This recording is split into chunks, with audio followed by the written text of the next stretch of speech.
Good morning, Namaskar. This is Engineer Suraj Singh speaking from Bharat, India on this day, September 9, 2021, Thursday, 9/9/21. Quality, safety, COVID-19 are very important issues, and title being Field Engineering, Civil Field Engineering or Public Field Engineering Life Quality AnnexSL COVID-19 Safety, Health and Environment Engineer's Role Designs, Construction Methods, Contracts, Organizations, Communication, Coordination and why be behind quality of standard material. These are certain interrelated topics on this talk, during this talk, and this talk is not new. We have been conducting this for long without changing title because some points from every description are discussed. Everybody has certain certificates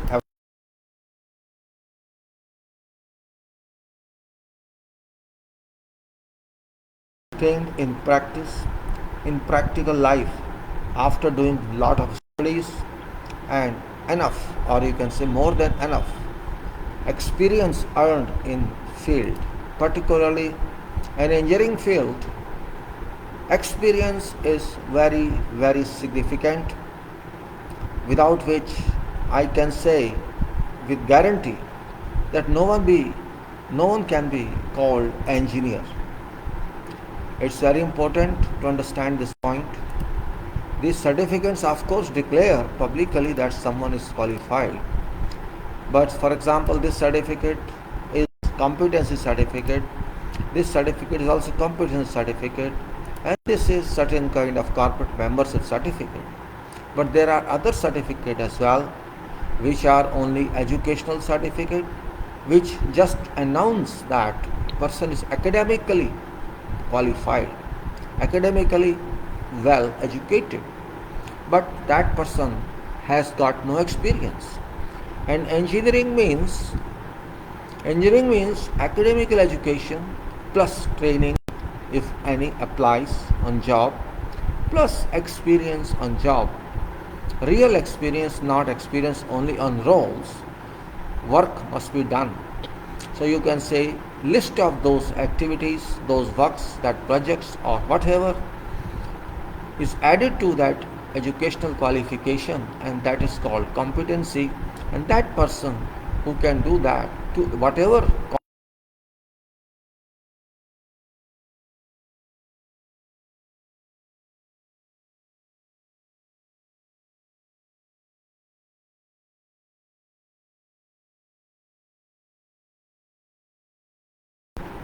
Well, I am closing this certificate now, because what is required is achievement, performance and basics.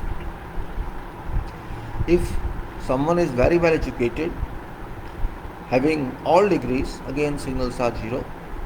If somebody is very well educated, having all degrees that are required in engineering, have enough theoretical knowledge,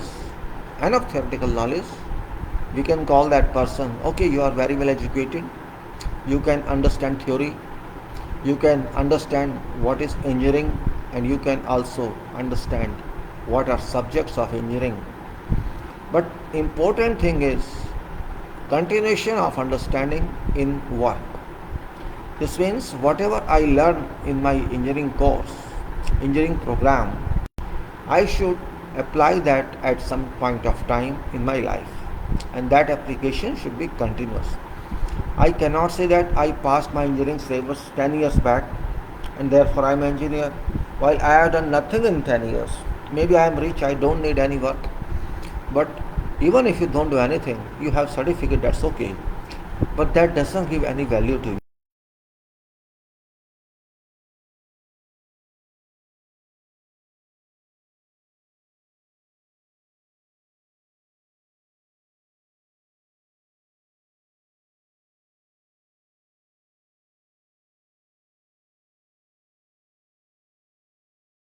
work in field, either in design field or in construction field or in other disciplines like mechanical engineering, like electrical engineering, or like whatever else. I have to understand how work is done. And that work is not simply physical work. That is physical work, but that physical work is dependent on theory. That physical work is dependent on principles of engineering. That theoretical work has to be converted to physical work using mind.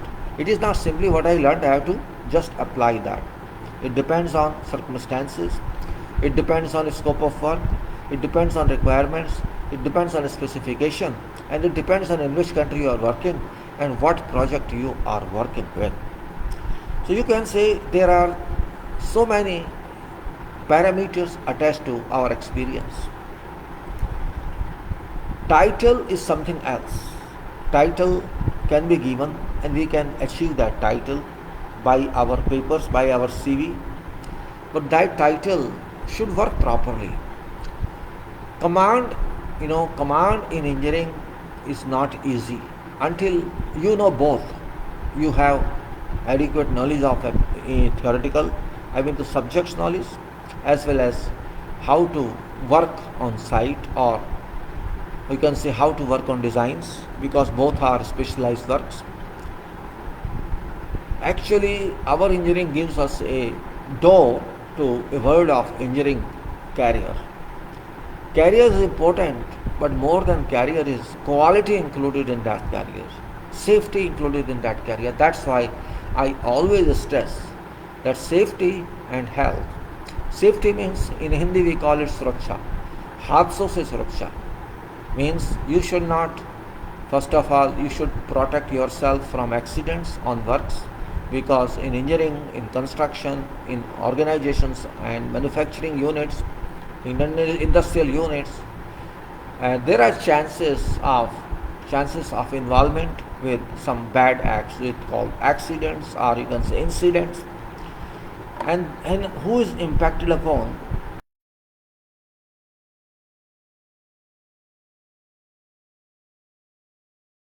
Not directly impacted, but human just shall be impacted by explosion or by fire.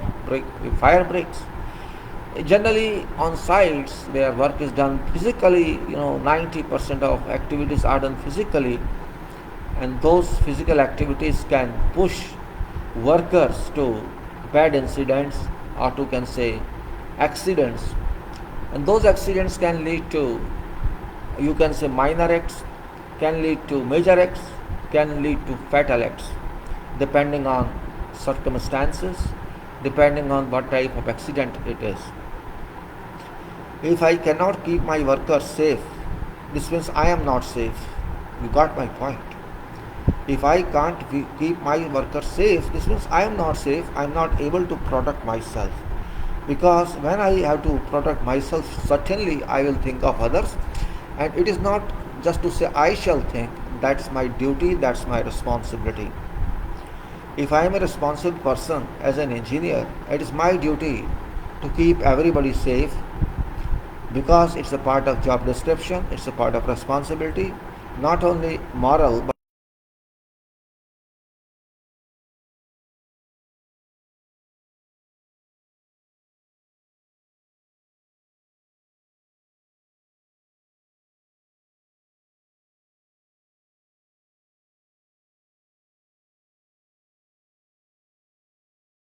but there is some limit that you have to take this level of precaution, and you have to work in this manner, in this style. That should be understood properly. For example, we can give an example. Let us say if there is some brickwork is going on, and our workers transport bricks on keeping a pile of bricks on heads. Can you permit that in a modern system? Can you permit that in a system that we are human beings? Can you permit that?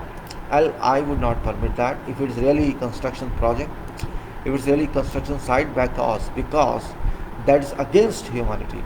If you ask someone keep 20 bricks or 20 concrete blocks on your head and walk and shift it to, give it to masons who are walking 50 meters away,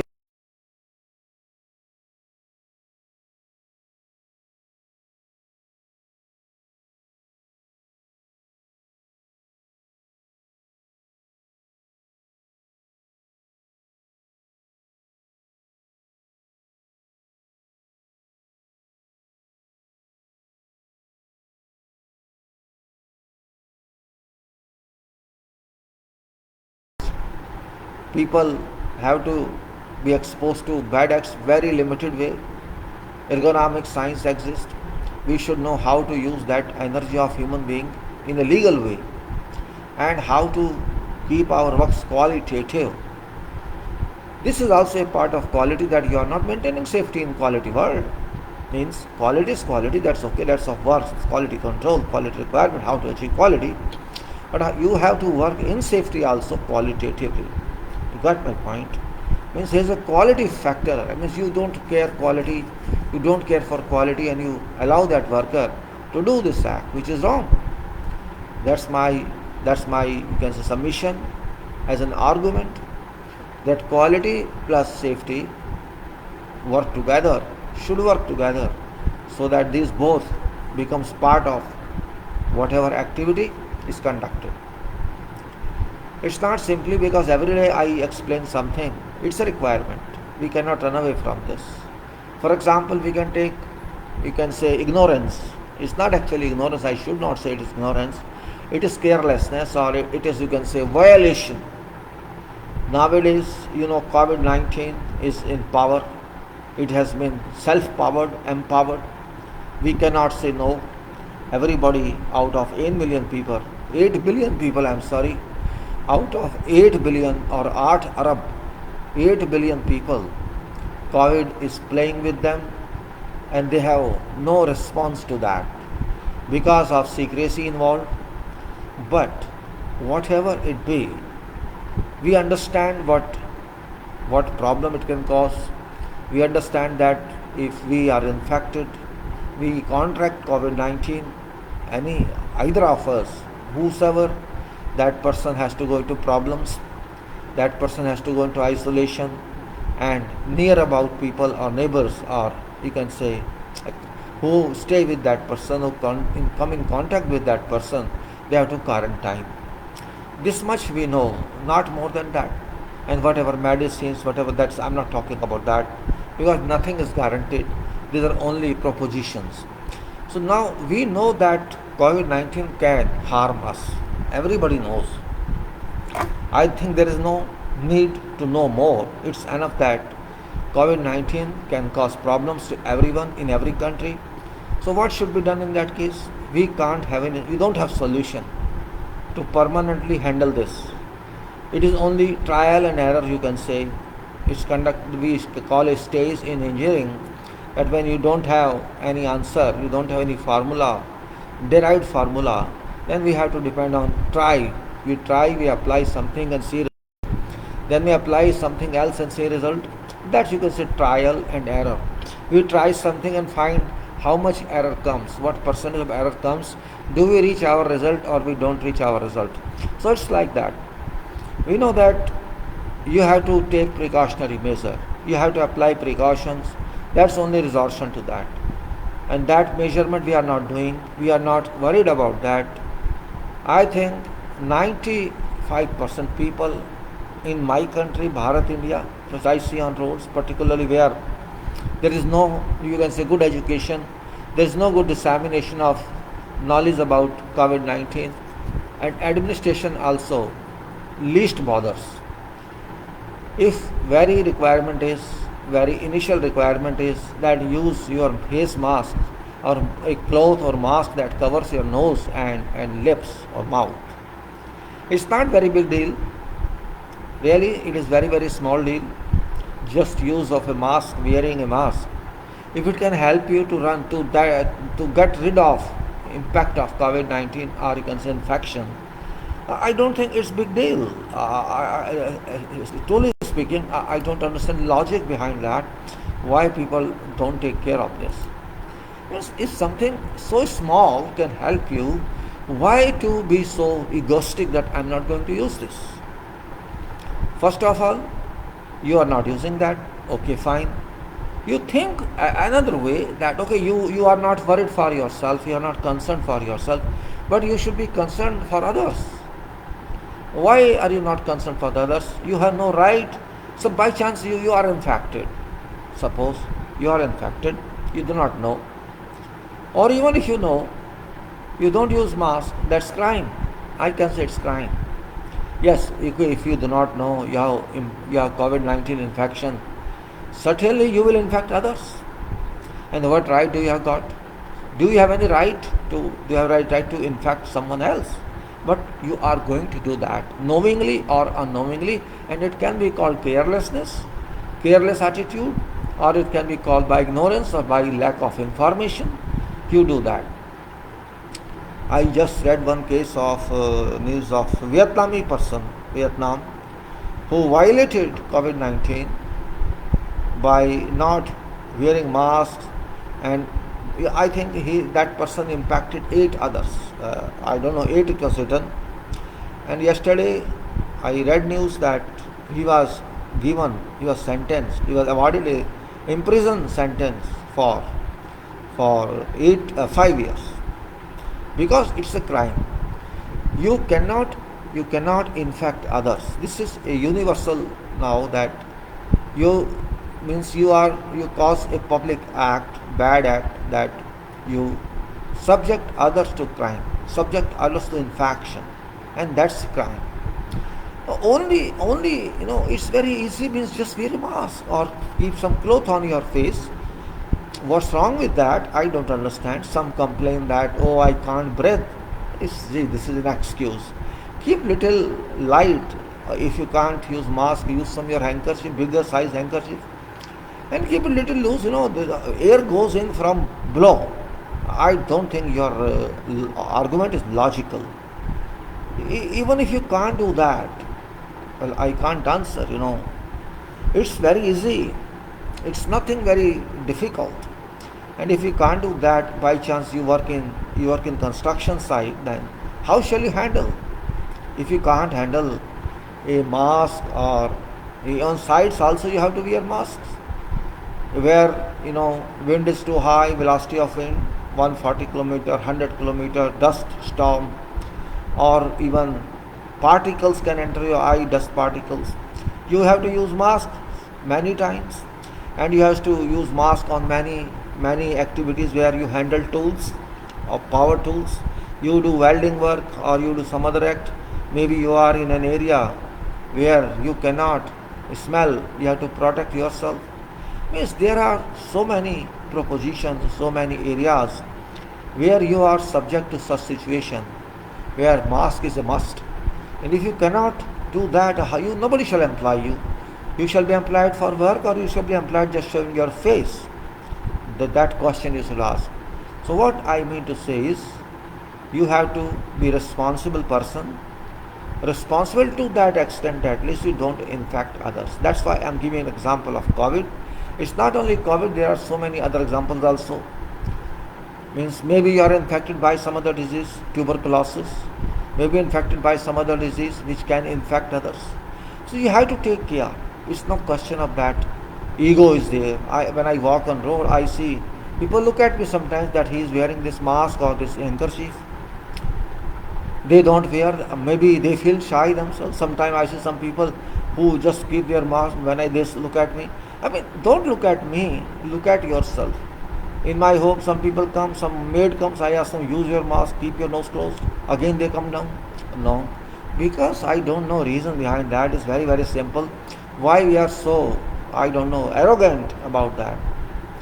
Means we cannot do simple, then how can responsibility be given to one? One cannot be given responsibility if you cannot do this much. So my dear friends, my purpose of COVID-19 was just to tell people, please take care of others. Do not forget that millions have lost their lives. Crores have left their lives. Whatever news data comes, I don't care for that. I know that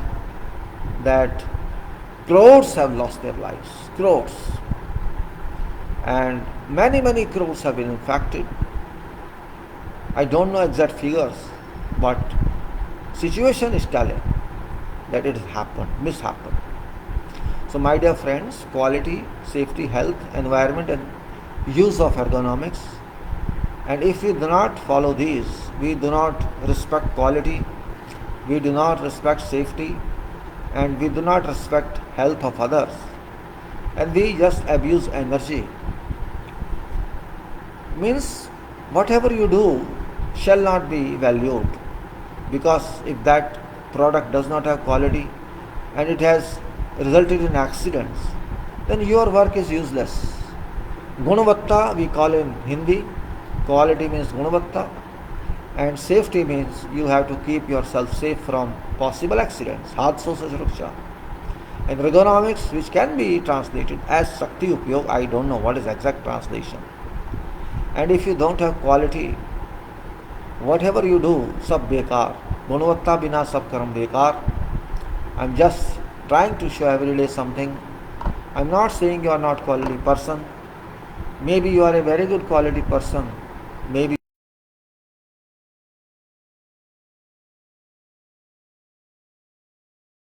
quality person. It's very nice. You are a smart person, I can say. I can give smart marks 70% out of total 100 for smartness, and that is smartness that you are intelligent person because you think for others.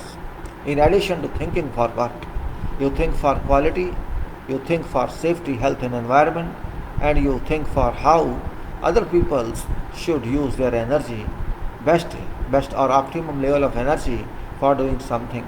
And it should be done everywhere. It may be done in production, it may be done in industrial activities, it may be done in construction activities, or it can be in general activities. Everywhere this should happen. Nobody has right. And if you follow, believe me, think of everything is good quality, how beautiful we have to, means we don't have at least tension in procurement. Everybody has some tensions these days in procurement. I am paying this money, I am procuring this, I don't know how shall it perform. Really, I have seen that time when you used to buy some material and it would have worked for years without causing any problem. We have seen that. Today you buy something, maybe next day it goes off. I bought one, long back I got one, you can say, when I was in Abu Dhabi, I got one telephone, and landline telephone. I brought it to my country. It just worked for one day and then stopped. It was never repaired. I bought one I think 2 years back, less than 2 years back, one UPS, that is for computer. This is, UPS, a small piece for which is used for desktop, voltage stabilizer type. In 7 days it broke, and it was from very good reputed company, and that's Microtech. I'm just speaking because I have nothing to hide.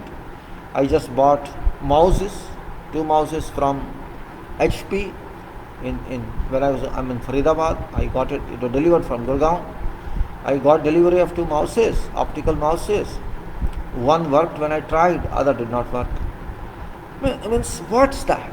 I complained and till now it has not been resolved.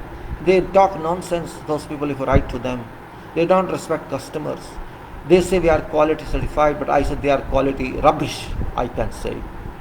They don't understand meaning of quality. How can some item which is produced new and delivered new cannot work? How do you think that? Is it possible? Okay, if I use that for 1 week and say, okay, it didn't work. We just connected and one worked and one did not work. What to do? And they argue for nothing. Means you go there, go here, do this, do that, bloody fool you are. I paid money and you delivered me nonsense, rubbish item, and you say do this and do that. I break your head, I can say. I am so angry with that.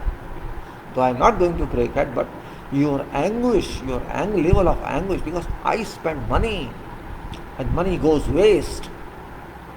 And you can't bring it back because of those bloody fools' regulations.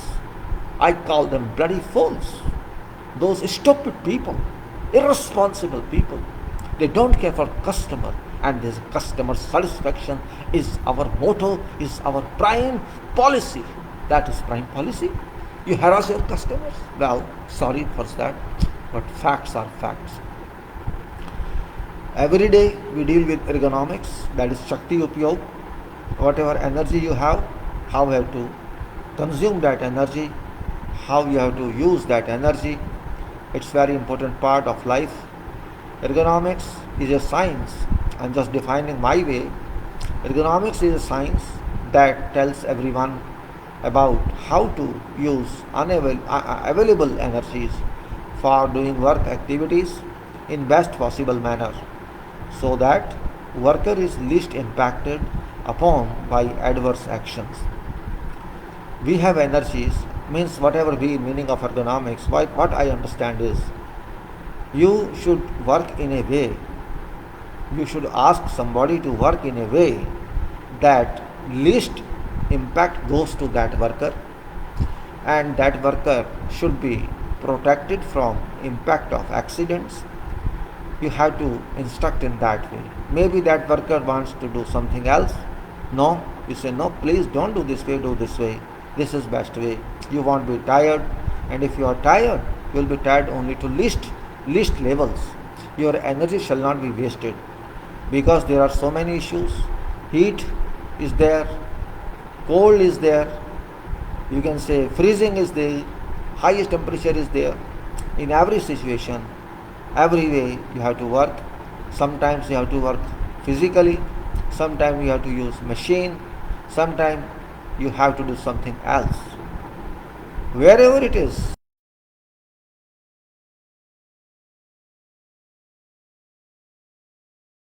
I think now going to for inspections also. So what I mean to say, and I before tried also to talk in details about inspections and audit, and we conducted this talk. I can say we did this for few requirements, few hours, and it was not completed. Then I took off safety plan, which we completed also, because safety plan, as I said, I'm not opening that.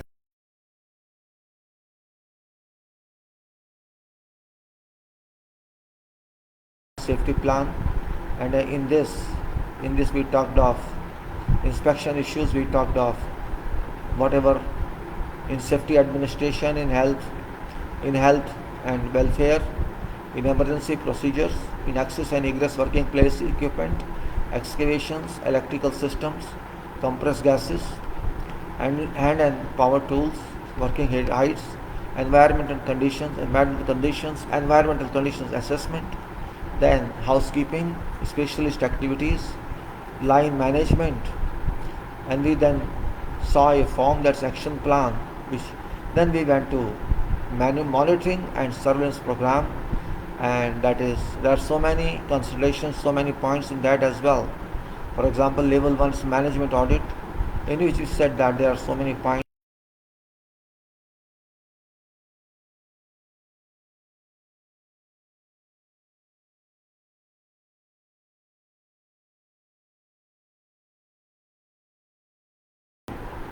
Project health and safety rules, health control program, personal protective equipment, communications and meetings, health and safety promotion, employee training, purchasing control, material management, work equipment management, contractor control, emergency preparedness, fire prevention, risk assessments, procedures and method statements, incident reporting, investigation, documentation and resources, program monitoring and surveillance.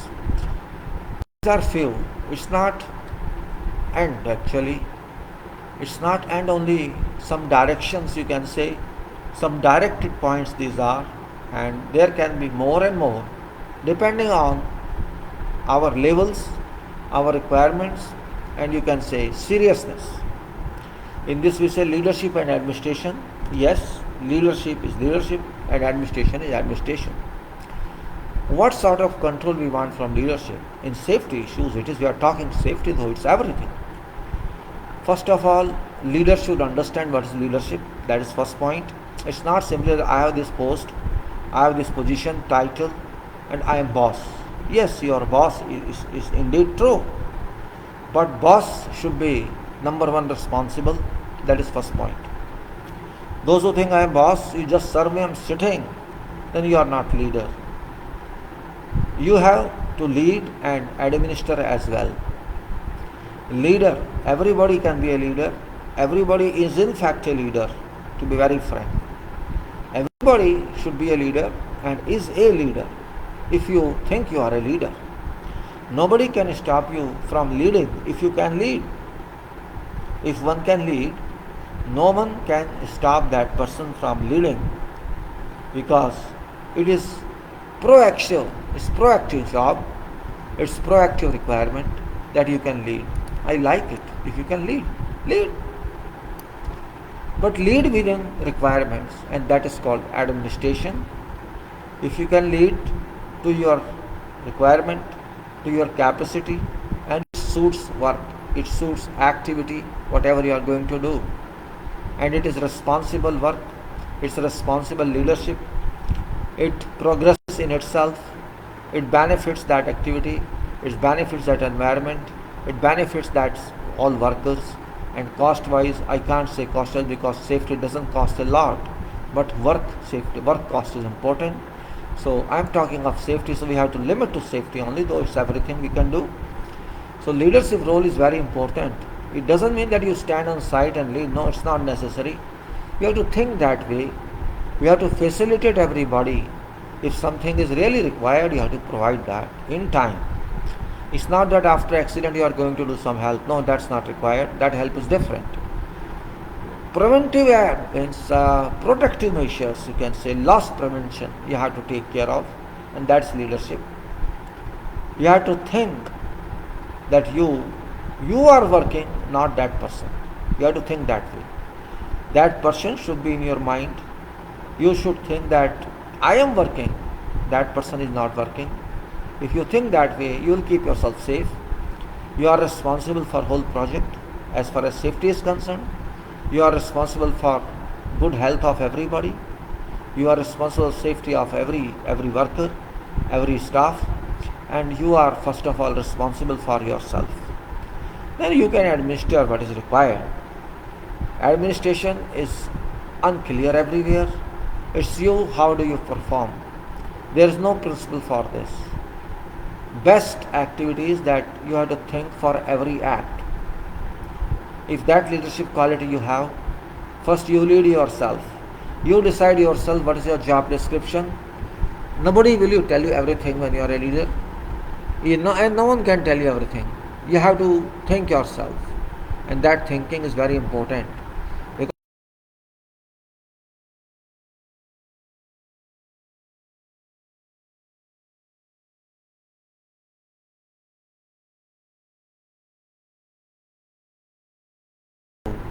That's all.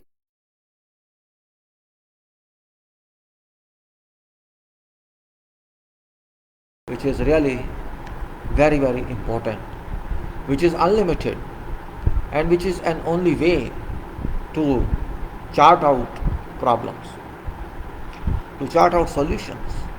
Then comes, if I am leader, how much do I know? I have to assess myself. Because when you are a leader, you are supposed to be a knowledgeable person. Because only knowledge can help you, and knowledge means practical knowledge plus theoretical knowledge. So if you are that sort of person, you can claim that yes, I am a leader. It's not. There's no shame on that. You are a leader. Everyone, engineer is a leader, a doctor is a leader, and you can say teachers are leaders. Actually, they are leaders. Industrial owners are leaders. Industry staff leads. Even industrial expert workers, they are leaders.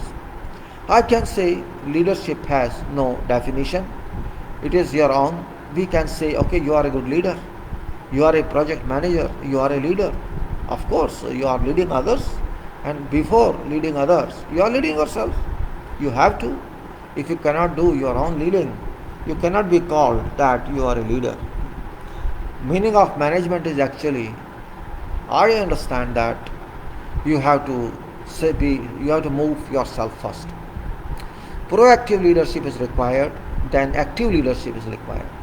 First you are proactive, you have to move on ground and start your work. Then when you start your work, others shall follow.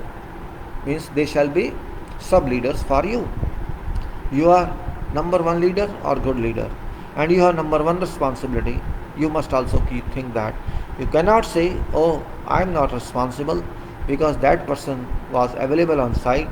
that person are responsible. So that person is responsible for every accountancy. I am not. I don't accept this. Leader is that person who takes no, my subordinates are not responsible, I am responsible.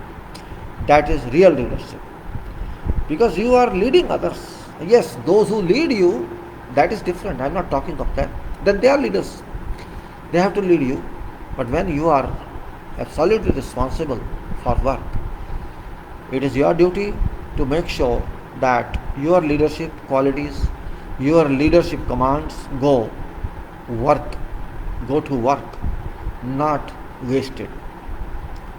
For that, you should know what level of knowledge is required, and if you don't have that, then you must obtain training from those who are more expert than you.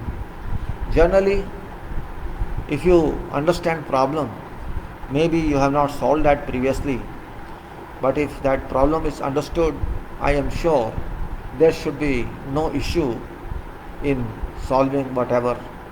And that training is actually same. In safety, major responsibility is understanding activity of work and what material is required, keep everything safe, everyone safe, and how to reduce accidents or how to avoid accidents, and how to, you can say, avoid stresses on people, physical stresses to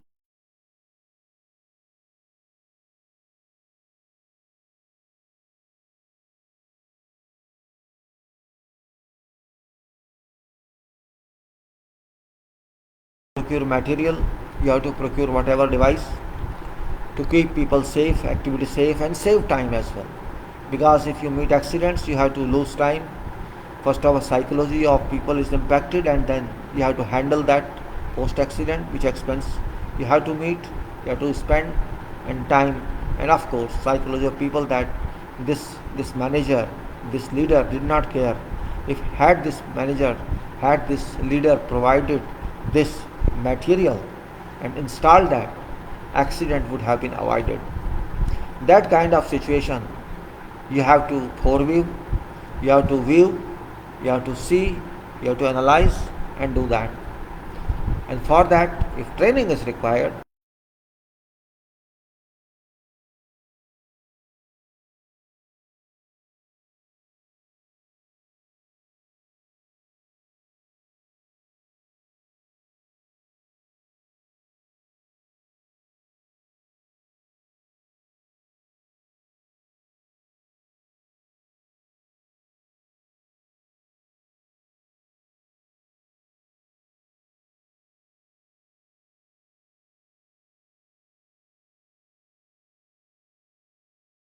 requires this training.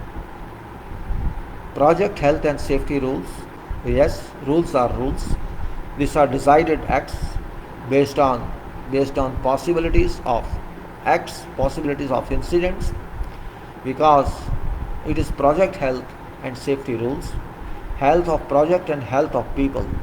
If people are healthy, certainly work shall be healthy. If people are safe, certainly everything shall be safe. And generally, everybody claims zero accident.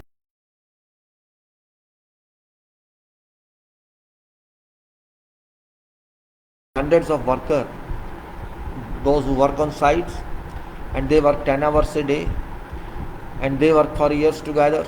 Some project duration may be 2 years, 3 years. Major projects, even building major projects, maybe 2 3 years. And there are various classes of workers. So we cannot say that there would not occur any accident. Yes, minor accident, or you can say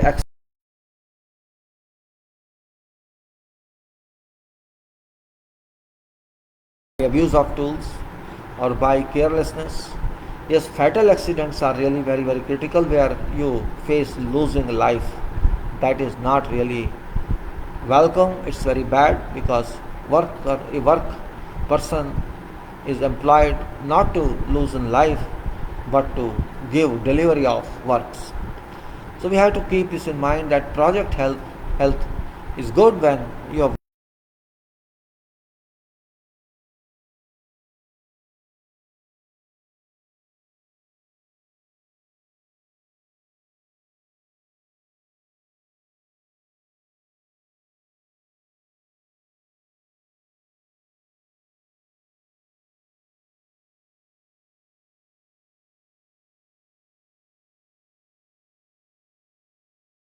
and I think it's important.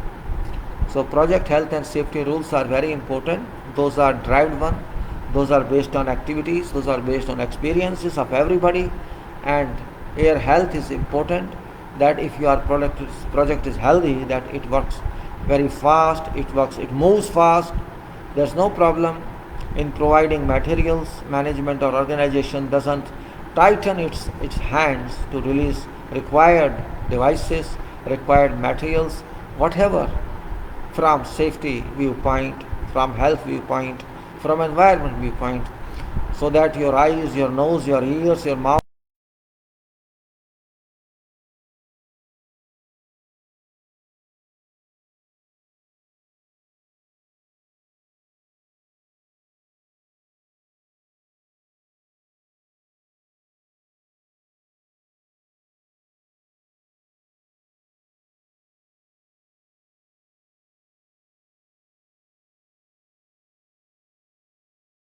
enter your nose, it doesn't enter your ears. That type of, or if there is high level of voice, sound you can say, high level of decibels, that you should not be impacted upon. Likewise, you can say water should be available for good health. You should take water. They should provide that drinking water, or they should provide whatever facility is required. And you can say health is taken care of by project. I should say where your workers are safe, they are taken care of. To at least, I'm not saying give them 5-star food. I'm not saying that. But they should be treated human being. They should be treated your family members like you treat your brothers and sisters, your mother and father. You should treat them that you are, maybe they are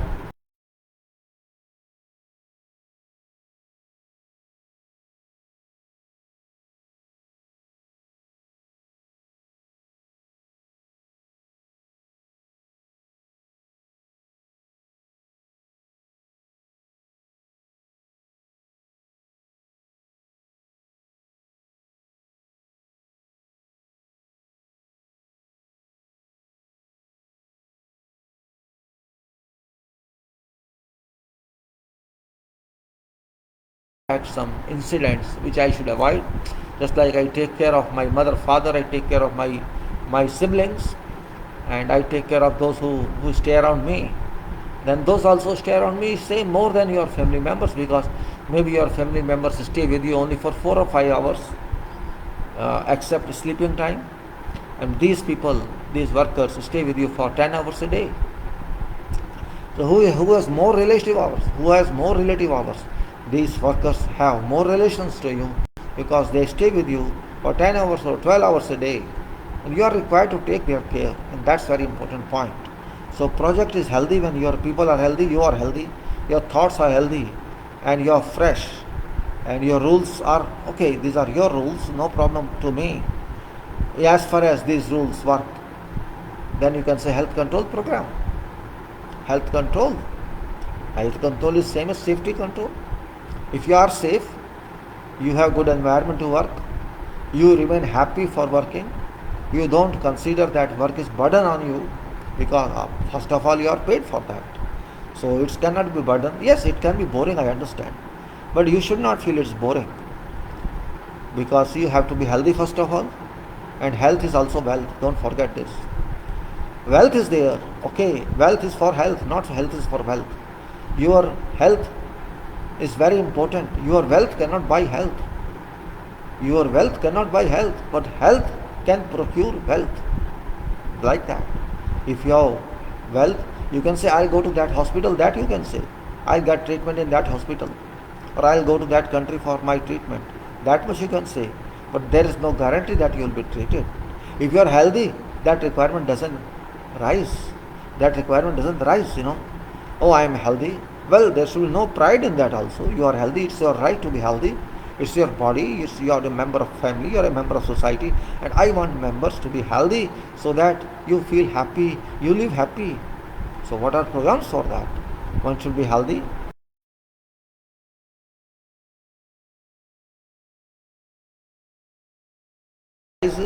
And you keep yourself safe from health control. You should have medical examinations, you should have good food, you should have good environment, and you should work after that. You should refresh, and you have good sleep,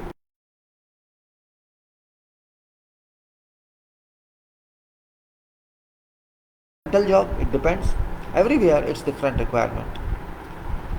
And to support them to some extent, PPEs are required. Personal protective equipment. Personal protective equipment is of course is very minimum requirement that we have to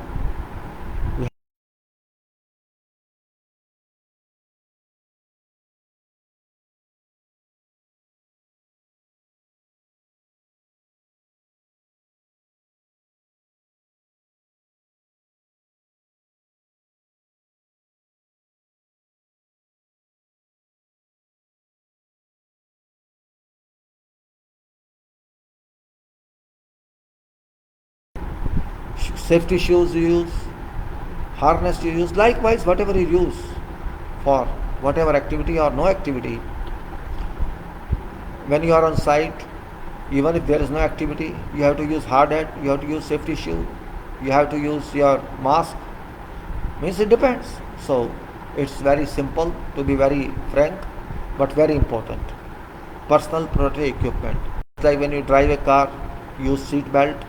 When you drive motorcycle or bike, you use hat, hard hat, or you can say helmet. And when you sleep in a mode that you should not fall from your bed, right? It happens, many people fall. Children generally fall. So they are given different type of railed bed, railing around.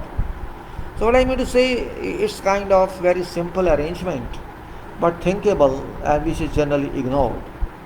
And that ignorance has caused a problem. So we have to be very careful. So you just give me 5 minutes. If I come back from roof, if you don't mind, just 5 minutes.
fine. So I was talking for personal protective equipment, which is very, very important requirement, and we should take care of that for at least making safety work. Making safety means you think of if you miss that, what shall happen to you? Though it's very general, but here in our country, people do not take care. You go to see construction sites, even on private buildings, on even others, you shall not find hard hats, you shall not find safety shoes. It's very bad. In fact, no owner is concerned. Well, communication and meetings. Communications and meetings for safety and for all. Communication is that medium that tells everyone what someone else thinks. If I think something, I have to disseminate that. I have to reach that information to others. Only means is communication, and communication is not known to everyone. You see, shouting cannot be called communication. Just telling something cannot be communication.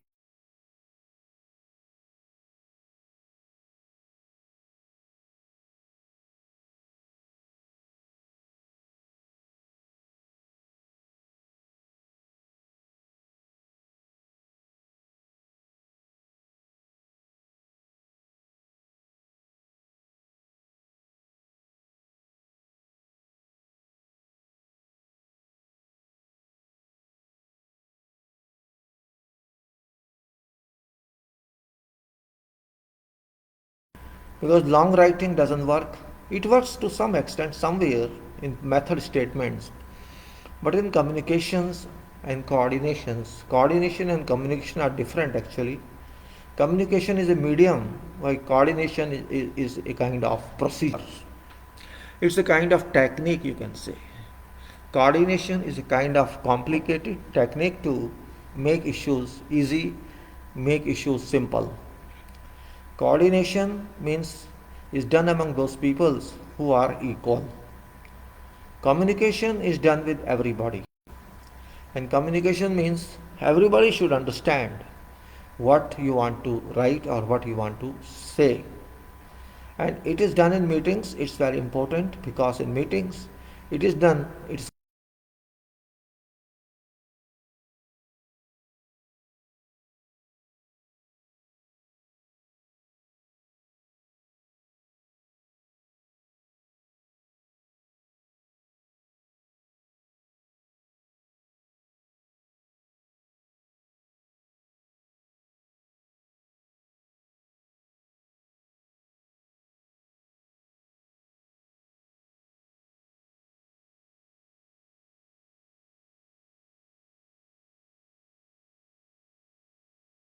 formality.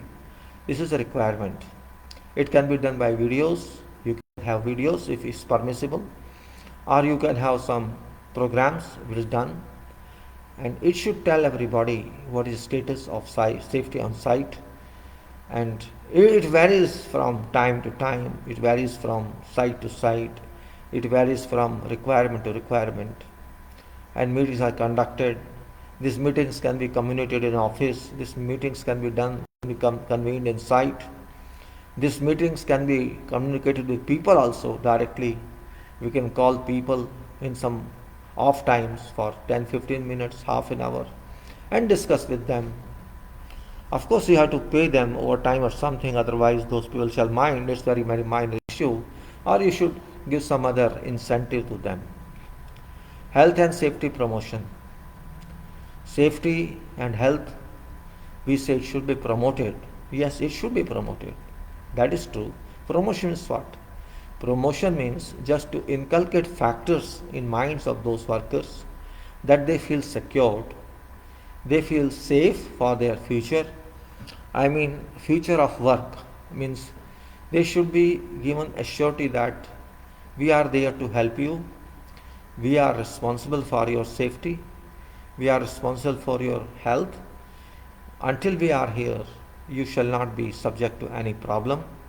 You shall get your food, good food, your water, good water. You shall have your good living conditions, and we shall protect you from accidents.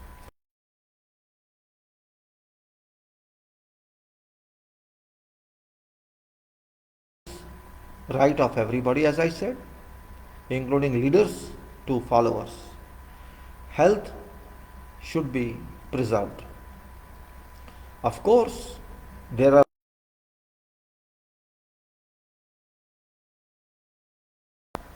that's also required because generally people are subject to these conditions.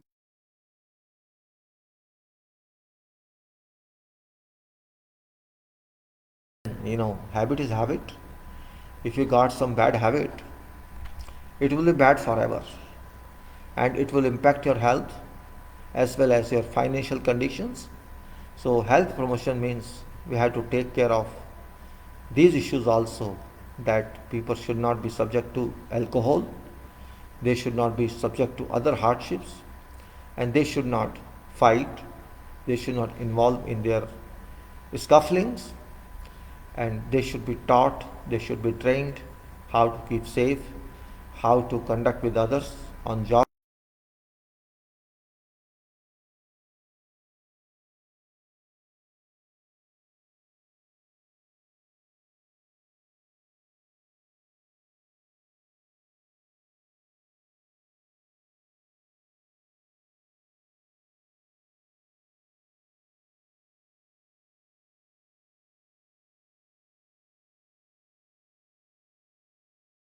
At all levels is responsible for safety and health.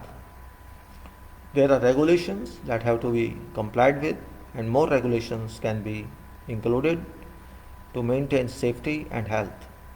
There is no limit to talk to this issue because it depends on every site. Promotion is promotion, and it should go on continuously.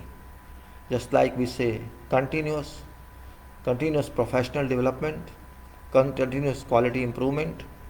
Same way, continuous safety improvement, you can say CSI, continuous safety improvement. Safety should be improved and improved. Just like somebody drives a car or motorbike. In beginning, maybe you are scared, but later on, when your degree of scare is reduced and you be more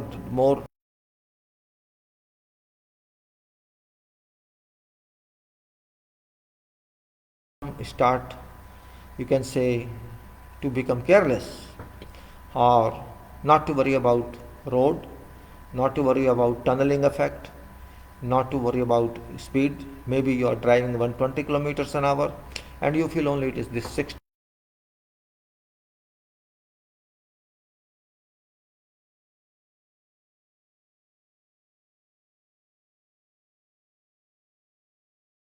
Think in a rated way. Whatever we are taught means if you drive one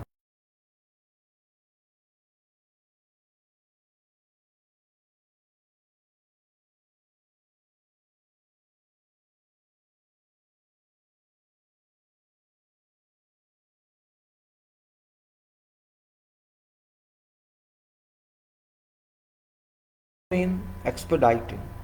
Expediting is okay, but first safety of person. I can accept 5 minutes delay. I can accept 10 minutes delay if my team is safe. No harm if people are safe because life is more required. Life is more, important, more significant than my work in one consideration that people should be safe. If I want interest of project, I should not forget that handling these people is also a project within a project.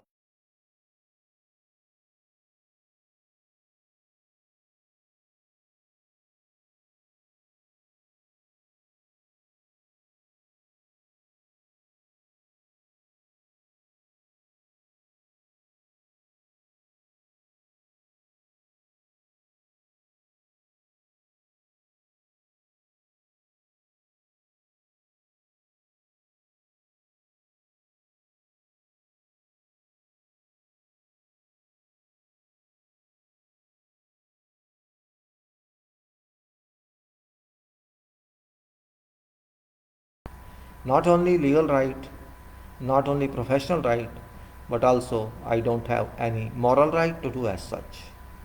That point is very clear, should be very clear. Health and safety promotion doesn't mean only promotion, it means a certain extent emotion. I should have some degree of emotion with those workers who work for project, because I also work for project. We should be safe. That emotion should be there during work, that I have to keep them safe. They are not machines, they are human beings. Even if they are machines, we have to take care of machines for maintenance, for long life of machine. So they are human beings. It is more than what I think. And as far as humanity is concerned, which is above every work, which is above every project,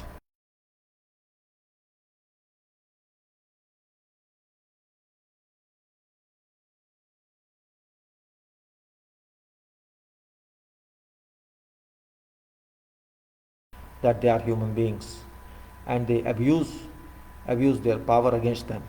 That is not good. I have seen this by many nationalities I don't want to name. They don't consider them human being. They only want work, even if there's blood flowing, blood spilling from fingers. It has seen such situations also.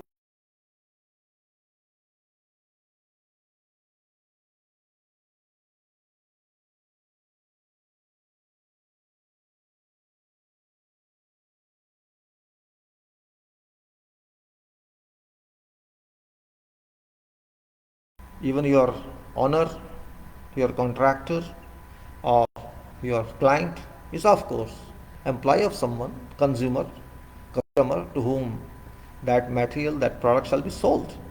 So we are employer as well as your employee. So don't worry about that. Now, employee training. It's a major requirement. Every employee can make mistake, or every employee, it's not necessary knows everything. We have to understand this fact also. Employee means employed for something, employed for some job, or employed for some service.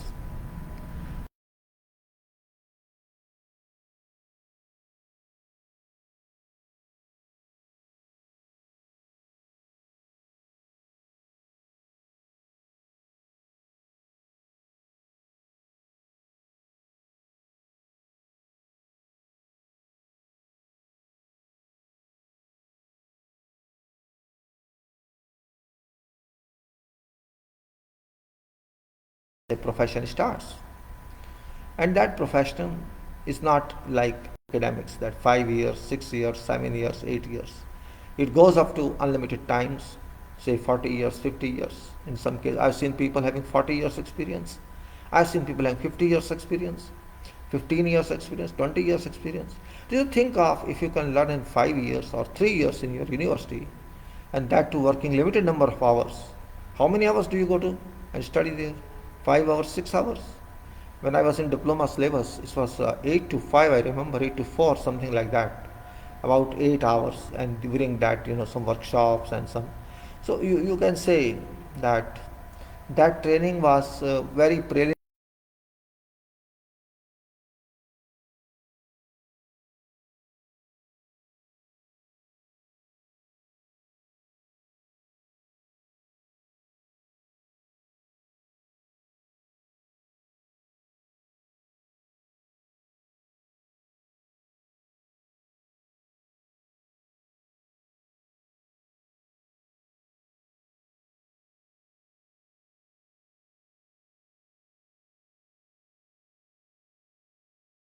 Whatever work one does for others or for self, that person applies knowledge, learning, and that college knowledge, that university knowledge cannot be applied in field. You have to learn job knowledge, what job you are going to do. That job knowledge is a basic requirement there, and when you learn job knowledge, you can do that job. Some jobs are like that, they are based on mind work only, they are based on calculations, and some jobs are there which really need some training, and that training can be learnt only on works. It may be safety training or it may be job training. Safety, because it is very specific. It is common sense based but very specific. It varies from activity to activity, it varies from person to person, and how it should be handled is a question that everybody has to answer. What training is required in one act, one activity, that training is a must to be learned. I must obtain that training if I don't have knowledge of that. Even if I have knowledge of that, then there is nothing wrong if I refresh that. It can be called refresher course, because technology is always augment itself. No technologies remain constant. We always see this technology has come, this instrument has come, this device has come, this has come, that has come, and of course computer or IT evolution has changed the entire world. So training should be continuous. May not be every day, but frequently, you can say 6 months, 1 year, 2 year. There's some changes in job, and training doesn't mean 6 months training. It can be 2-3 days maximum, or it can be just directory. I mean, something comes to you in writing, some information reaches you in writing. You just don't file that, but read that, or don't throw just thinking it's a piece of paper. So that it can also be treated as communicative paper training, information sharing training, and that must be learnt, that must be picked up, so that it has to be applied. So training is of many directions, many you can say charts. Training means addition of knowledge also, knowledge which you did not have before, but some work comes to you with lot of information, and that information you can get. For engineers, there are so many ways. Engineers deal with documents, contract documents. Engineers deal with drawings, they deal with specifications, and generally we then write something extracting important points from that to convert to method statements or to convert to some other requirements. So you engineers can get lot of training of safety from those documents itself, or you have to compose, you have to produce some safety plan. For doing that, you require input, and that input can come from your experience, from scope of work, and from contract documents, and then can be added by others' advices, consulting advices from safety personnel or elsewhere. So there is no limit of training. Every person should be trained on job, specific jobs, training for excavation, training for concrete, for safety angle from safety point, and training from applications. For example, you are doing waterproofing. How do you do this? What manufacturer directs? That should be known to every worker, every charge hand, every foreman, every supervisor, and all those who are involved directly. And there can be training for how to do shuttering, how to cut and bend steel reinforcement, how to do mechanical ducting, how to hang, and how to do electrical work. Everywhere there can be specific training, and we have to be ready to open. We should be open to that without any hesitation, and that's very important point that we should think of. There is no limit. There can be many classes for everybody. People can be given training that you are working on height, you are going on heights, and you have to keep yourself safe from falling from height. How you keep safe, that's what we are going to tell you. We are going to equip with you, means what way you can do, and those parts, those pieces of training should be given to everyone, so that one should be safe. It can be for whatever activity. Fire is involved, electrical problem is involved, short circuit is involved, and there can be whatever way, means you have to keep yourself safe. Training should be scheduled for all classes of people, and it should be given to them, if not very many classes, at least 1 or 2 class. Common training, or you can say general safety, specific safety, particular safety, hazardous materials, how to handle them, because everybody has to handle, how to deal with hazards, and even engineers and supervisors and all workers should know about that. Chemical names are there which everybody cannot understand, but they should be explained to them. Then we come to, after training, purchasing control, materials management or materials world. That control is really very, very important because you have to purchase all kinds of materials, but particularly for safety, that is important. This is a must, you can say. If you don't use those materials, if you don't spend money on them, then how shall you work? And work would be stopped. Generally, on contracts which are industrial projects contracts, everywhere it's clearly written that safety is to be taken care of, and if you are not safe, your work is not safe, works can be held, works can be stopped, because nobody allows accidents. So we have to purchase those materials. These are not very expensive materials, in fact. Very, very, you can say you have to buy warning signs, you have to buy directory signs, you have to buy cones, you have to buy, lights, you have to buy something else, whatever. You can buy first aid boxes, you have to buy so much. Whatever expenses you have to spend, it is to be spent. It's a part of contract. You are paid some amount for that. So those controls you have to take care of. What material we are going to buy, what is its requirement, what is its specification, what is quantity, all this we have to understand. What is quality of this material, which is approved by OSHA or not approved by OSHA, which is approved by NFPA or whatever institution is involved. Is that necessary to see approvals or not necessary, or we can approve ourselves? And how to manage that material when you procure. Where should it be stored? It should be in general store, or we should have separate safety store. If there are so many peoples, then there could be separate safety store also. So how to handle this? How to manage this? How it should be issued to people? We have to keep program. How to take care of its maintenance? How to take care of its quality continuation?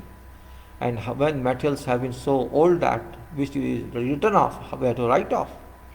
We have to inspect equipment used by people.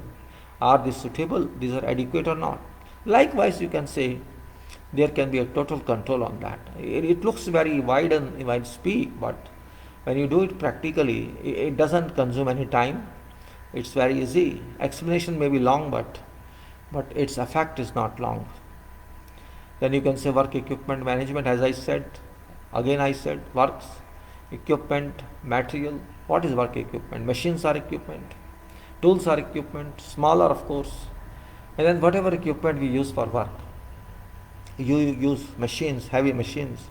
We use excavator, we use shovel, we use mobile crane, we use winch, we use lift, or we use, you can say, what I mean to say, trucks, trailers, we use forklifts, we use generators. Means whatever stationary or mobile equipments which are used on temporary works or permanent works, we use concrete pump, we use transit mixer, all are this equipment. One way or other, we use welding equipment. All these work on site for one activity or for other activity. So its organization is required, its management is required, because this can lead to undue incidents, unpleasant incidents. This can cause accidents if mishandled, and that's very important point we have to take care of. And if we don't take care of this, I think we make mistakes. I have to open my doors just a minute, please. If you don't mind, I'll come back. Let me open door.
So I was talking about equipment. We have to take care of equipment, every equipment, because with this equipment we can progress a lot.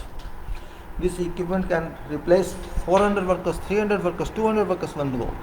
But that is not our requirement. Our requirement is how to keep them safe, because these can cause accidents and we have to protect them from involving in accidents. What we have to do for that? That's the safety requirement. Being engineers, we should know about those equipment being field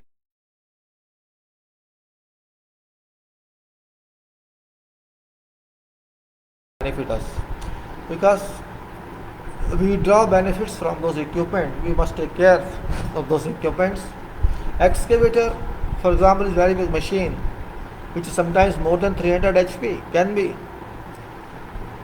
big excavator can be 250 HP, 300 HP. Same way crane can be like that. Our truck can be very big engine. BHP is too high. Same way these machines BHP is too high. So their hydraulic work is also very difficult. There can be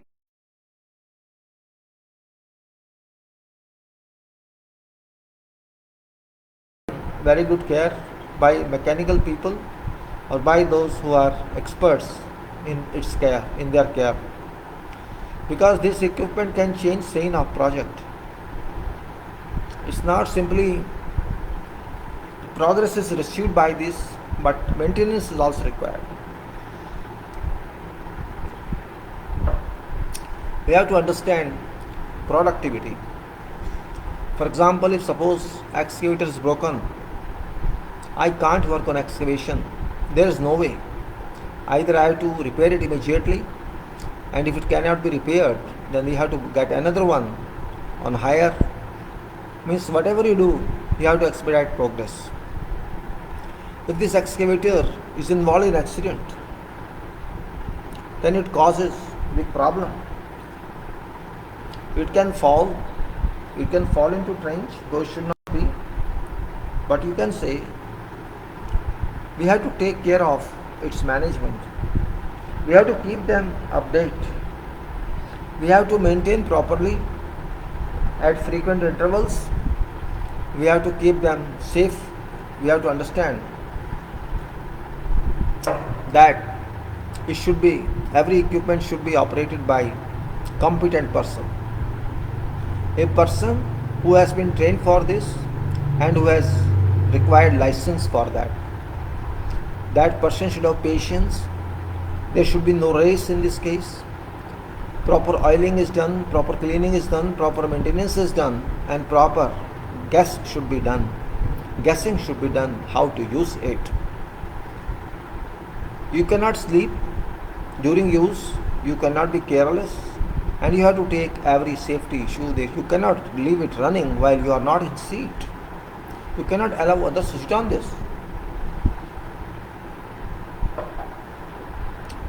With what speed you should do, you should know what is its capacity of working, what work can you extract from this. And maintenance issue, not only for excavators, for all machines, particularly cranes, mobile cranes, which are prone to accidents. I have seen booms fall, very heavy cranes, booms fall because of weakness in boom, and you allow more load.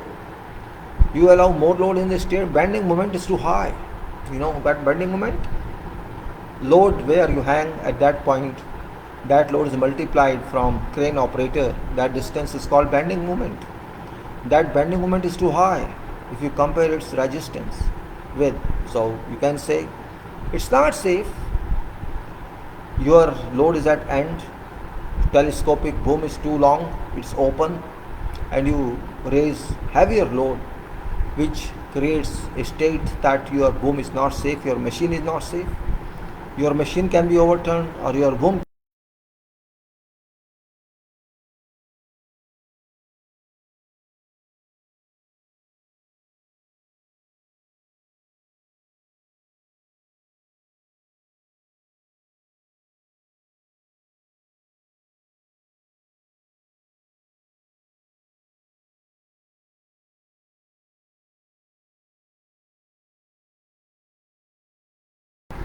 And which which doesn't suit our purpose.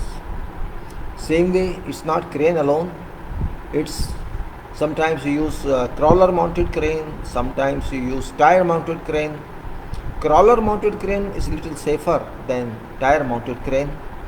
Because of grounds, we have to understand what is state of ground on which this crane works.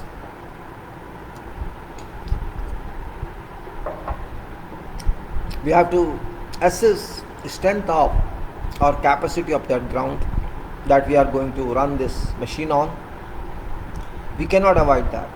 And if we can't do that, then we cannot understand whether it's safe or not safe. Particularly pneumatic or tire mounted cranes are prone to such risks because tire contact with soil is very small.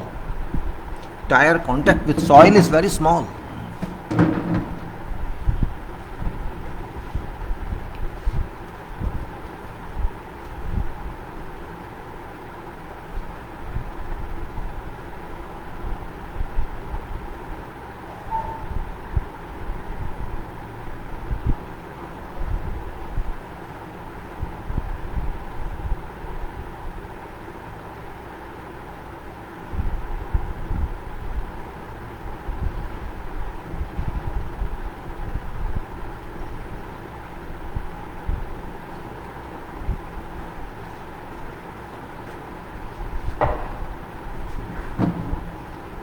Contact of soil with its, you can say, jacks. Contact of soil and jacks is also very small. Jacks, when you raise, you call it rigging, these are extended from crane below, and this crane is actually reacted. It is hung on those jacks, it is hung on those rigs, we call it rigs, and tire are raised up. So as I said, tire contact is small, also rigs contact is small. And if sand is, ground soil is not very strong, there can be settlement, and that settlement can cause accidents. Means there can be failure, there can be imbalance, and this doesn't happen with crawler mounted cranes because that is different. Enough area is available between crawlers and soil. So reaction is also small. Upward reaction is smaller in case of crawlers, while upward reaction is quite high and concentrated in case of rigs. So you can understand applied mechanics, and you can say theory of structure. There is no structure, actually theory of machine support, you can say. So we have to take care of that, how to use equipment. Same applies to trucks, because trucks are not crawler mounted, these are tired only, and these can also sink in soft grounds. When they use with excavator excavates and, you can say, transports that excavated material, lifts it and drops into truck. This generally happens because we don't stack immediately on ground, we transport that from site. So both machines can interact together, both work together, and there can be, you can say, many trucks together which wait. And same way you can say concrete pump, and also you can say concrete trucks which are very heavy. You can say 9 cubic meter, 8 cubic meter concrete truck. 1 cubic meter is 2.5 tons. Say it is 8 cubic meter, 20 tons material it has. 20 ton material. Truck's length is not very long. Trailer is very long.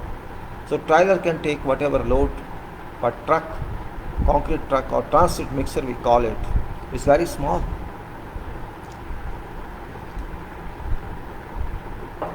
Same way we have to take care of every equipment. If you understand that, being mechanical person is fine, but person who works on this, that operator should be clear about that.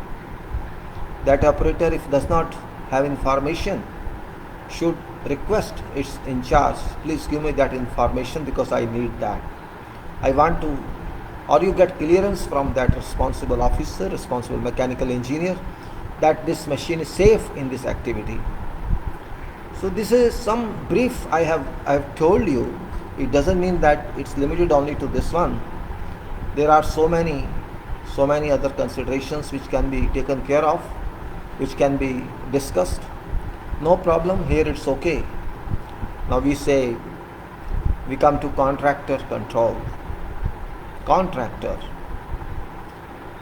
it's very common term that you are contractor. Even if you have not signed contract, it doesn't matter. If you have agreed for something, if you have agreed for some work, you are contractor. But here it's a written document, here it's contractual document, and you are responsible, you are obligatory, you are accountable, or you can say you are having status of sharing responsibility. It's important.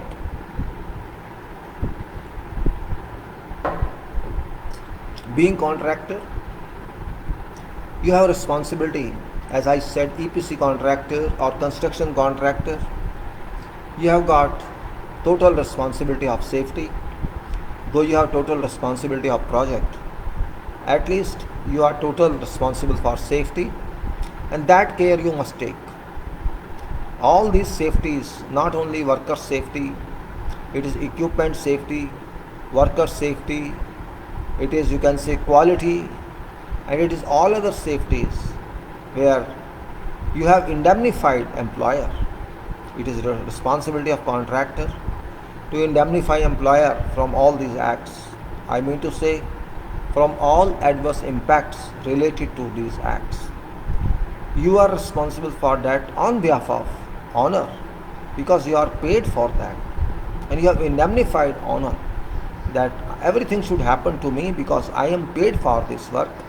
So whatever happens to safety, whatever happens to quality or else, I am going to take responsibility financially and otherwise. That is what contractor liability is. So it's for every safety issue, every workers issue, every incident. Though it may be transferred to third party, that is different issue, that is contractual issue. But third party is also a kind of contractor, because that third party has contracted with your contractor that it's going to pay this much if it happens. So you can say indirectly it's an extension of contractor, extension of contractor title there, that is contractor of insurance. So contractor is very, you can say, professionally wider term. It should not be taken badly. It's a person on track where another person is also, and that's owner. Two persons are on a track, two persons walk together, two persons talk together, two persons move together, and they move together till work is done, work is delivered, contract scope is delivered. And once contract scope is delivered, then owner moves alone and contractor remains behind, because contract is discharged at that point of time when contract is finally done, delivered, and project title goes away and operation titles takes space, or you can say replaces. Contractor title is replaced by operation title, project title. Project title goes away, operation title comes in. Therefore, contractor cannot escape. There is no way that contractor can escape. Therefore, those who work with contractor, engineers and all others, they are all responsible until they work with contractor. They are contractors in fact, because contractor has delegated, contractor delegates its liabilities virtually, practically, not financially, to those people. Financially, contractor remains responsible, but work-wise, those people are responsible. and they must care for that.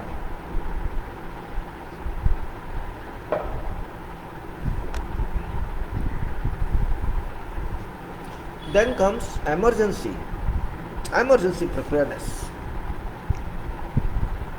where everybody understands meaning of emergency. It is nothing new.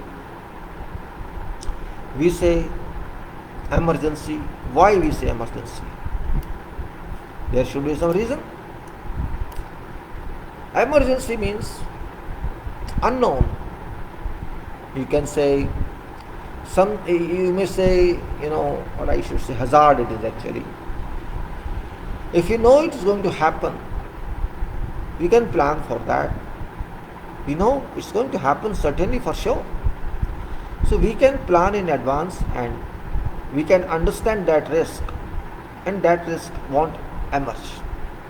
But if we do not know something, we can't say tomorrow we shall face seismic action or earthquake. We cannot say tomorrow there shall be thunderstorm. We cannot say that something would happen. We do not know, but it happens suddenly.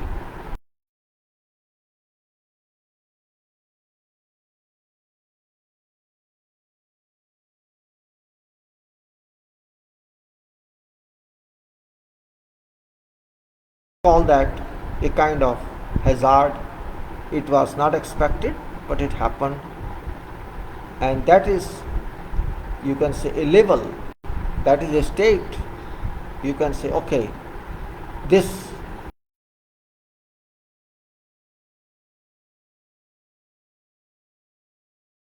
to handle that. And if you do not know, we shall know. Everybody is responsible to handle that. It's not one person. If it happens, means just like rain, it is raining, you have to protect yourself. If it's a storm, you have to protect yourself. We cannot control that, but we have to protect ourselves. Same way, we know there are two ways. Either it is loss prevention,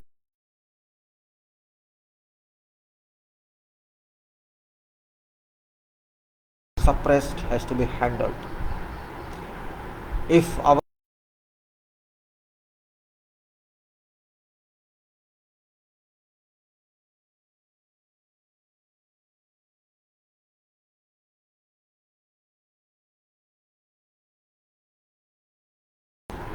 where fire breakout is general, it can happen anytime, and we should be ready for that.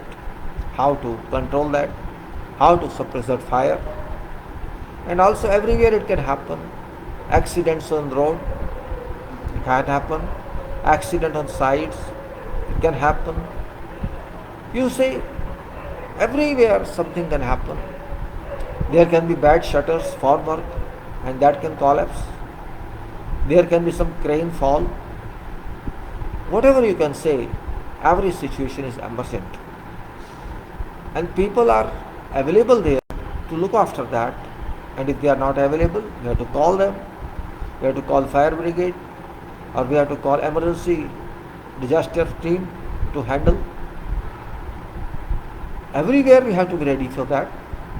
It's not one issue, multitude of issues, multi-level of issues. Fire prevention is also one of that. You can say emergency preparedness means it is linked to fire prevention. It's linked to risk assessments. Fire is also very important point here, and risk assessments. Maybe our risk we expected is too low. We planned for low risk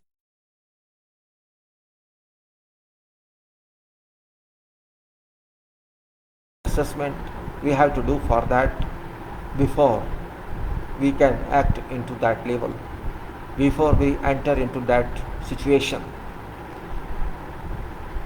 That is what we have to apply our mind with. That is what experience we should have.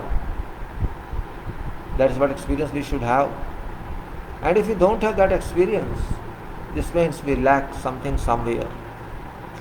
We lack something somewhere, and that lacking is to be avoided. That lacking is to be avoided. And that is what safety people do. If we lack, we sleep, they awaken us. This is their job. This is going to happen and you are sitting, you do not do anything, do this way.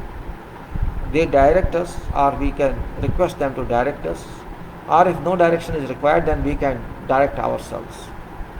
What level of risk is this? What quantity of this that can be? Do we have methods? Do we have machines?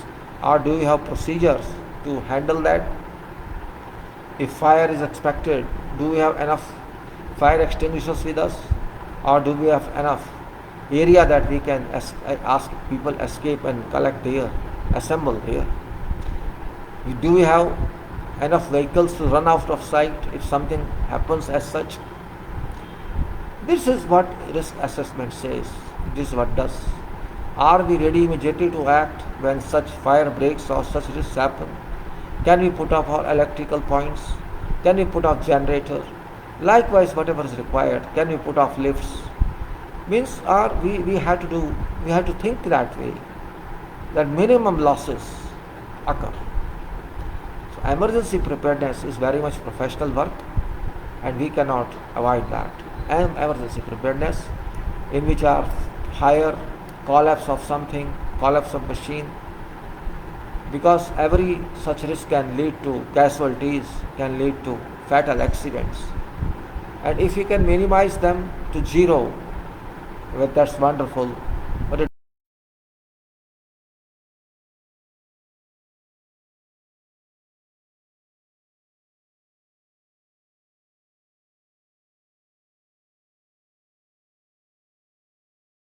it's very easy to say that it is method statement, procedures, but what is that method?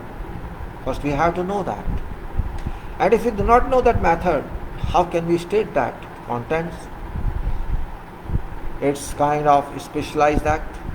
We should know what we have to do. A person or a group of persons who write this statement, they should know what is alternative, what is solution, or otherwise we always stay in darkness. We stay in darkness. And that darkness cannot go to light. If we get light, that is our method statement.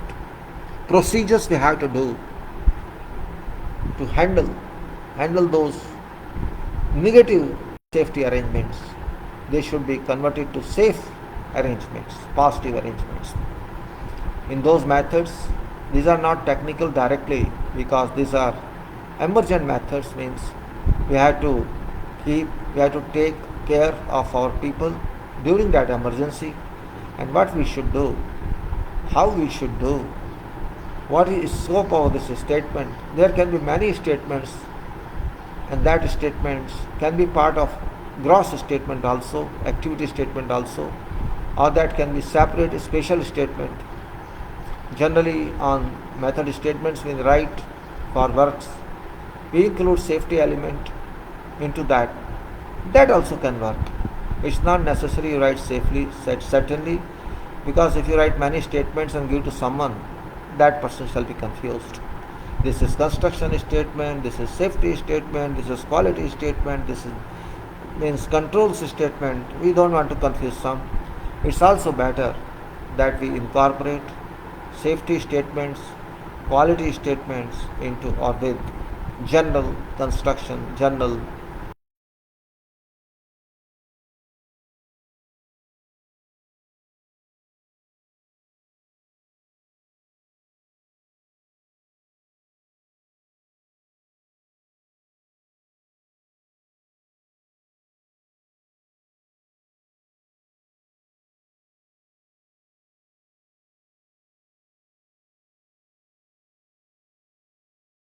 things. And we can also give references of safety documents. In that we can give reference to responsibilities of job description. In this case, in this activity, what construction people have, who are they, what are safety inspectors, what they have to do, and what is specific safety issue on this, what is specific quality issue on this. Here I am talking of safety, we have to strength of safety, what issues are there, how shall these be handled before entering or jumping into technical work of method statement. Likewise, what equipment we shall use, who shall be responsible for that, what stage we have to inspect both safety and quality. You may say you can devise your own statement. These should not be very lengthy documents. These should be precise documents so that those line management work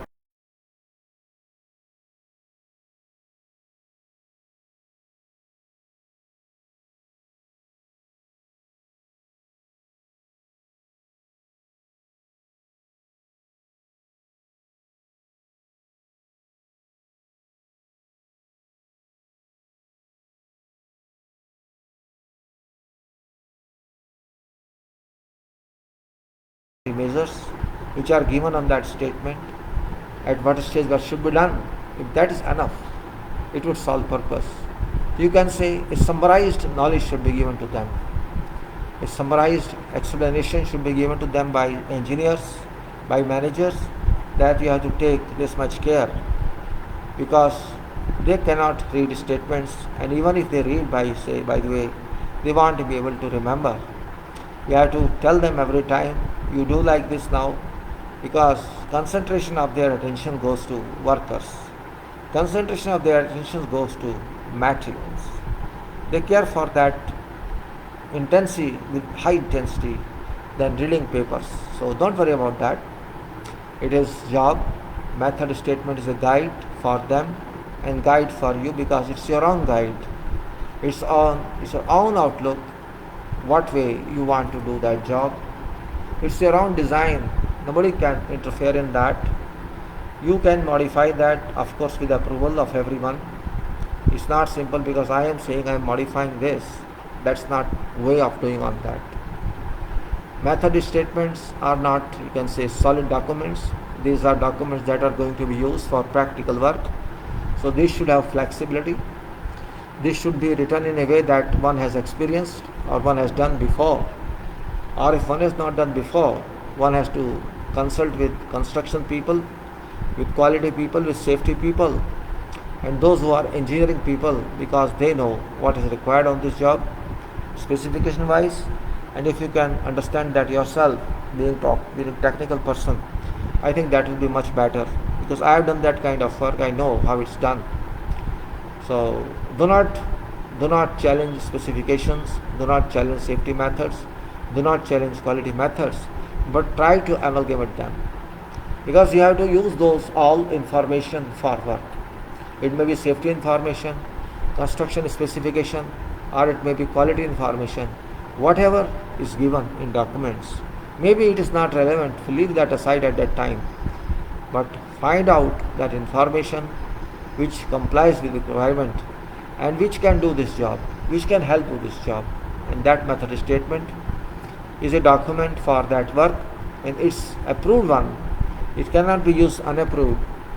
And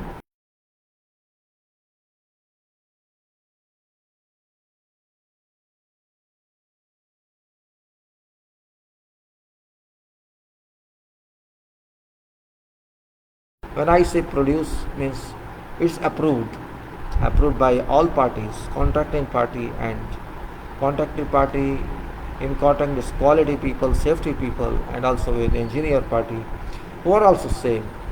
So you can say it is a contract, technical contract, that you have to do this. There is no finance involved in this, but it's a kind of contract that you have to do this work in a safe way. And that is, you can say, purpose of method statement. Technically safe, safety wise safe, quality wise competent. And generally we call this, you can say in English language, it's called professional document. Professional document because it contains all information about profession, all information about activity. Even sometimes we can include quantities also, because quantity related to time, and we can plan for how many hours this work is going to be completed, how many hours we have to work on this, particularly concrete, because concrete is time constraint. If we don't care for time in concrete work, we cannot produce quality concrete, structural concrete. It's very important. Maybe in excavation you cannot give time for everything, You cannot give time for all other activities, form work and all this, but method statements are meant for everything. It should give a clear picture to everybody what you are going to do, and it should be done. It should be done with what is expected of, what is directed, and of course with good industrial practice we have to work. Tolerances of course do exist.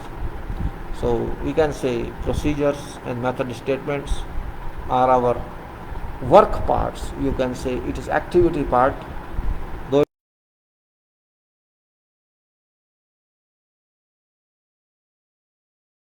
to do, and that method statements is a part of quality, it's a part of construction, it's a part of safety.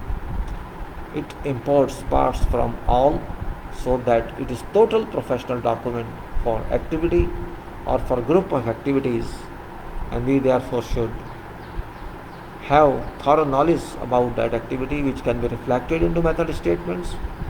Thorough knowledge to that extent you are going to do. Don't write unnecessary statements, don't write unnecessary requirements, because it's going to be a part of work. It's going to be a part of kind of, you can say, working design. What you are going to do is this, and that is approved. Then we come to incident reporting and investigations. Incident reporting and investigation, we say incident, we say actually accident it is. We say incident in a polished language, but to be very frank, this is accident. We say zero accident, that's okay, you can say zero accident, but accidents are accidents.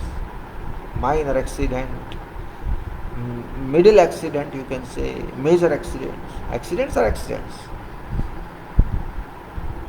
We classify them so that if it is restricted to first aid, it is just restricted to little going to nursing home or medical center and coming back after treatment, it may not be counted fatal. It may not be counted as that highest degree of accident. We therefore call it incident. But question is not that. Why it happens, that is important. If suppose somebody uses grinder and some finger is impacted upon, some blood goes out, they say okay, it happens because of this and because of that. Or some nail is punctured into your sole. Likewise, some minor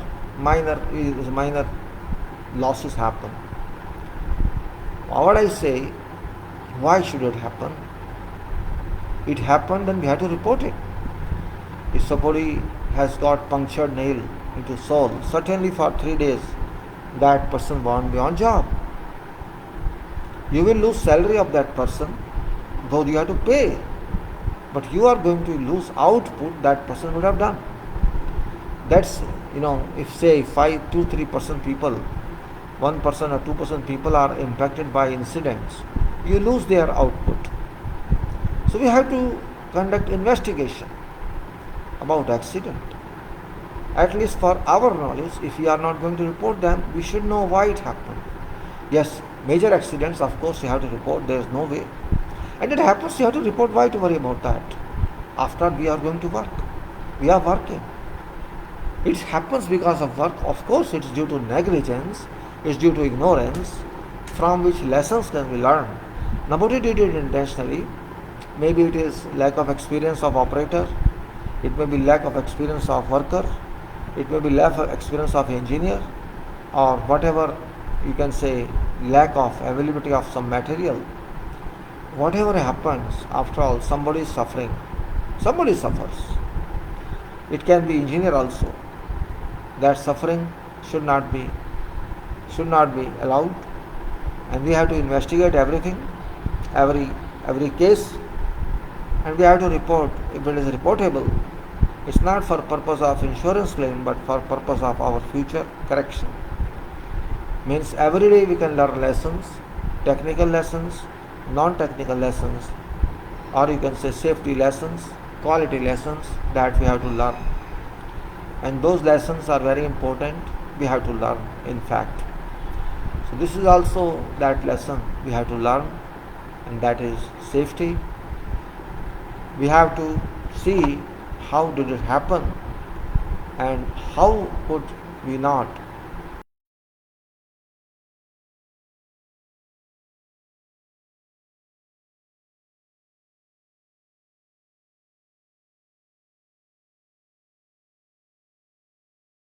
why did we fail, we have to check that.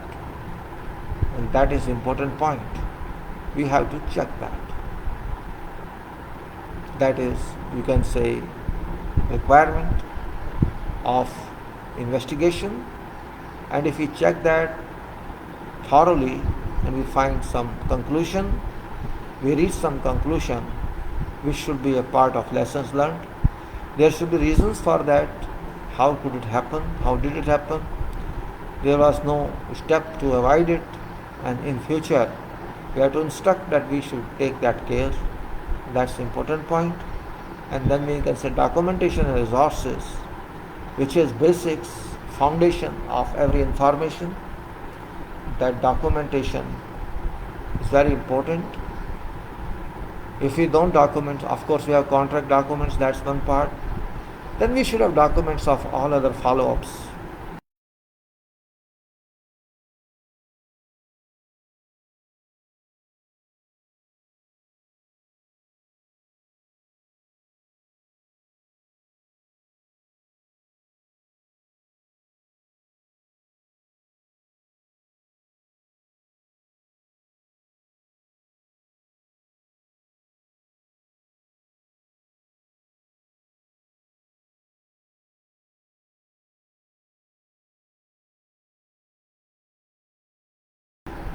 Material resource and all other resources we should have good care of. Those resources are very significant cost-wise. Those are very significant.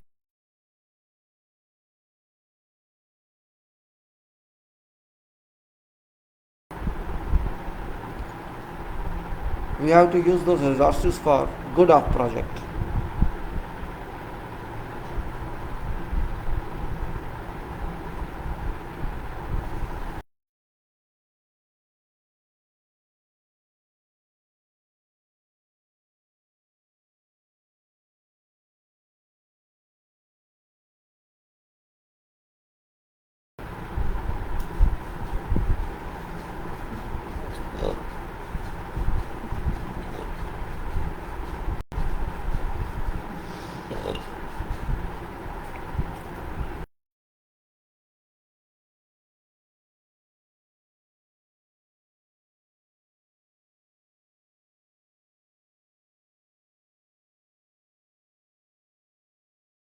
Our knowledge. We should know documentation very well. Everybody cannot do that, it's also true. And even I have seen those people who are well educated, they are not able to do that. It's not because they cannot do it, but because they are not interested to do that.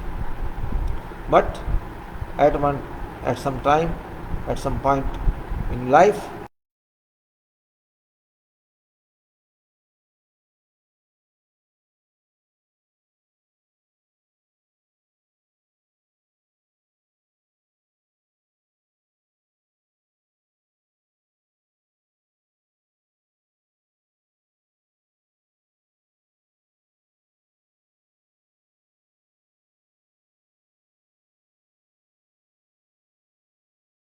resource has some production, every resource has some orientation, every resource has some liability, and your liability also. This resource should be preserved, that resource should be respected.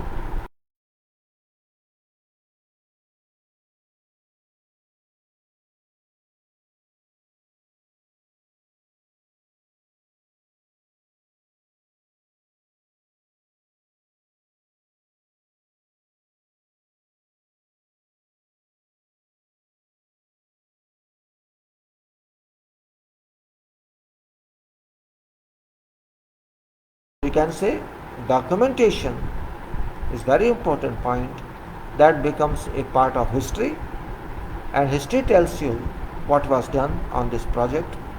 Even after a long time, documents will be, maybe these are digitized and stay in digital form, doesn't matter as far as these are documents, and this will tell you what were resources, and history will be known, professional history of that project. And then we come to program monitoring and surveillance. Program monitoring and surveillance, I think this is very wide term.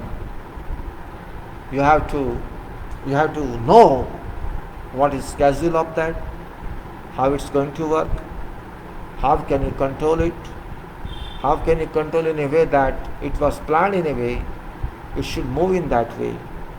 We cannot simply say it's monitored, it should work. It should work in that direction. We have to conduct surveillance on that. We have to conduct, you can say, an eagle eye on that. Eagle eye in the sense that our progress should be on program line. And program line, you can say S curve, or you can say bar chart, or you can say PERT or CPM, whatever. Main point is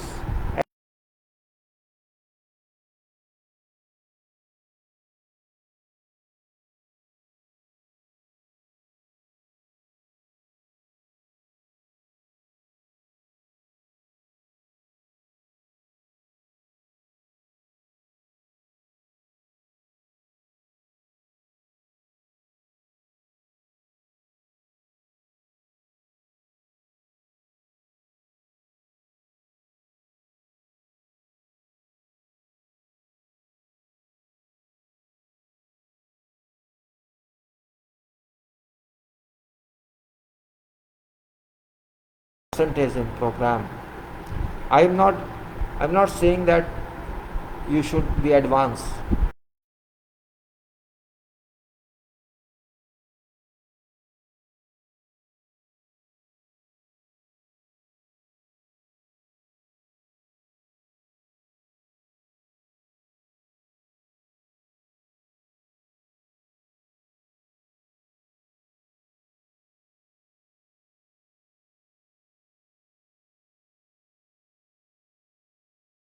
But surveillance tells that either your strength is stronger, your resources are stronger, your engineering is stronger, so you can run rapidly. If you can save time of project, that is called value addition to project. But there is a limit. You cannot say I save 50% time, or I did this job in 25% time. If somebody says that's nonsense. How can you save 50% time? Yes, 10%, 5% acceptable. But if I say 50% time, this means program was incorrect, it was non-professional, you could not assess, and owner also could not assess requirements. So there are so many ways, but generally, because these are contracts, these constitute liabilities, these constitute liquidated damages. There are many issues that are done professionally, and contract documents are not easily drawn. We have to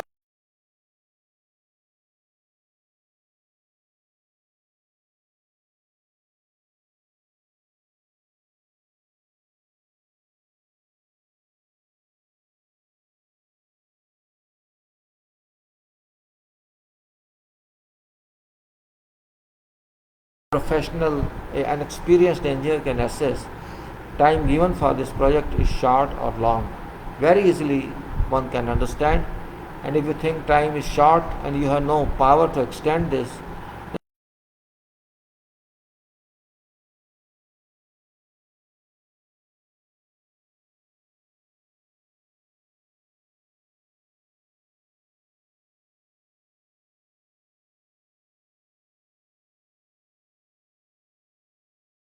administration we discussed, management training we discussed, project health and safety rules we discussed.